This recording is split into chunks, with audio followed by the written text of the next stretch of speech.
Shalom. Apa kabar anak-anak hebat dan kreatif? Ya, Miss selalu berdoa dan berharap tentunya anak-anak dalam keadaan sehat. Pagi ini kita sudah menginjak semester yang kedua. Anak-anak akan belajar dalam pelajaran yang ketujuh dengan tema Yesus sanggup menyembuhkan. Nah, anak-anak dapat mempersiapkan untuk buku dan alat tulisnya. Sebelum belajar, Miss mengajak kita semuanya untuk mengambil sikap berdoa. Kita akan berdoa kepada Tuhan. Mari berdoa. Tuhan Yesus, kami bersyukur pagi yang indah Tuhan berikan buat kami. Untuk kami boleh kembali belajar bersama dengan guru dan teman-teman.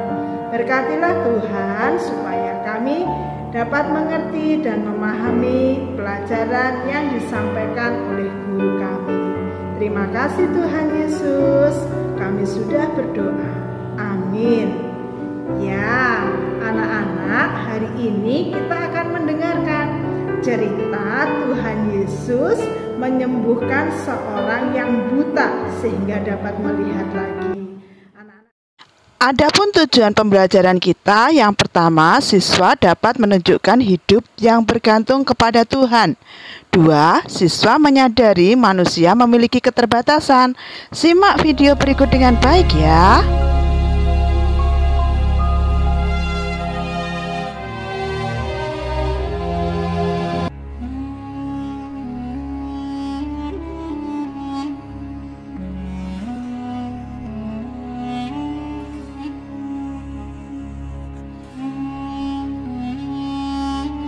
Waktu Yesus sedang lewat, ia melihat seorang yang buta sejak lahirnya. Murid-muridnya bertanya kepadanya, "Rabi, siapakah yang berbuat dosa? Orang ini sendiri atau orang tuanya, sehingga ia dilahirkan buta?" Jawab Yesus, "Bukan dia, dan bukan juga orang tuanya. Tetapi karena pekerjaan-pekerjaan Allah harus dinyatakan di dalam Dia. Kita harus mengerjakan pekerjaan Dia yang mengutus aku selama masih siang. Akan datang malam, di mana tidak ada seorang pun yang dapat bekerja. Selama aku di dalam dunia, akulah terang dunia." Setelah ia mengatakan semuanya itu, ia meludah ke tanah dan mengaduk ludahnya itu dengan tanah, lalu mengoleskannya pada mata orang buta tadi, dan berkata kepadanya, "Pergilah, basuhlah dirimu dalam kolam Siloam."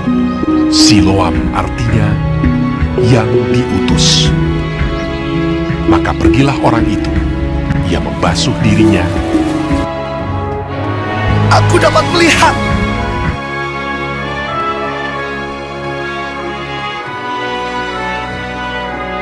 lalu kembali dengan matanya sudah melek. Tetapi tetangga-tetangganya dan mereka yang dahulu mengenalnya sebagai pengemis berkata, "Bukankah dia ini yang selalu mengemis?" "Benar, dialah ini."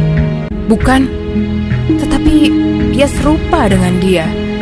Orang itu sendiri berkata, "Benar, akulah itu."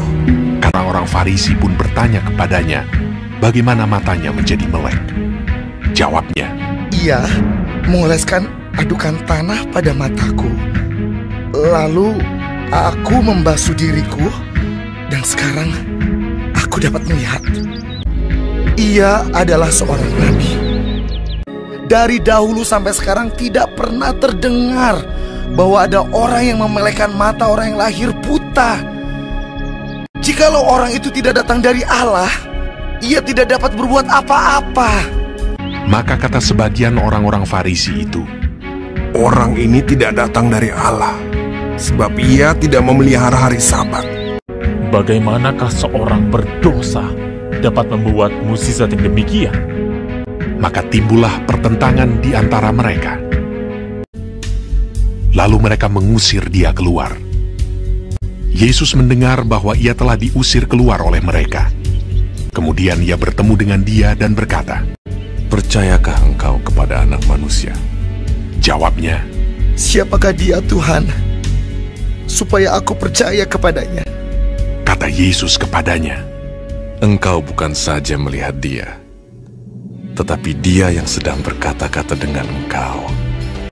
Dialah itu. katanya, Aku percaya, Tuhan.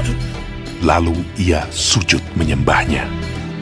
Kata Yesus, Aku datang ke dalam dunia untuk menghakimi, supaya barang siapa yang tidak melihat, dapat melihat. Dan supaya barang siapa yang dapat melihat, menjadi buta. kata-kata itu didengar oleh beberapa orang Farisi yang berada di situ, dan mereka berkata kepadanya.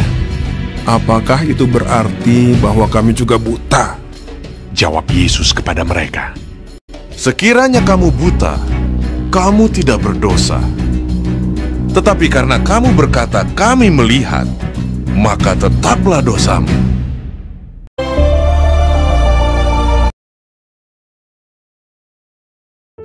Kesimpulan pembelajaran kita yang pertama, jangan mengeluh jika kita lemah secara fisik. 2, jangan putus asa untuk terus berharap kepada Tuhan. 3, karena iman dan percaya Tuhan Yesus, Bartimeus sembuh dan dapat melihat. 4, Tuhan Yesus selalu peduli dengan semua orang.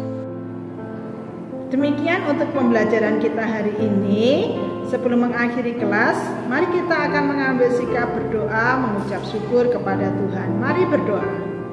Tuhan Yesus, terima kasih atas pembelajaran kami hari ini. Berkatilah senantiasa kedua orang tua kami yang membimbing kami dan guru kami dengan kesehatan dan kesabaran. Kami berdoa supaya virus corona segera berlalu dan kami boleh kembali ke sekolah dengan teman-teman untuk belajar. Terima kasih Tuhan Yesus, kami berdoa. Amin. Jika ada pertanyaan yang belum jelas, silahkan anak-anak dapat bertanya kepada Miss Lupi. Oke, kita akan bertemu pada pembelajaran yang akan datang. Anak-anak harus tetap rajin belajar, semangat belajar, dan anak-anak harus patuh pada nasihat orang tua. Jangan lupa untuk selalu mematuhi protokol kesehatan dan berdoa kepada Tuhan supaya virus corona segera berlalu, sehingga kita dapat kembali belajar bersama dengan teman-teman dan para guru. Oke, terima kasih. Tuhan Yesus memberkati.